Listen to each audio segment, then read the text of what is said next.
Welcome to the Slop Temple. We pray this video helps. You start by confirming power and cleanliness, so sound is reliable and sensors work.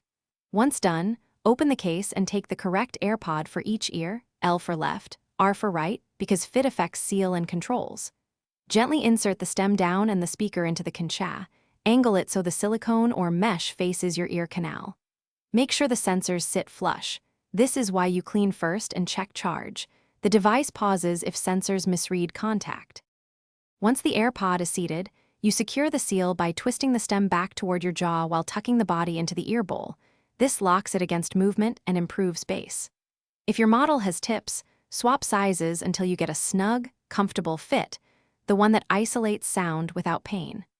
Then play familiar audio and toggle noise control or transparency to hear differences.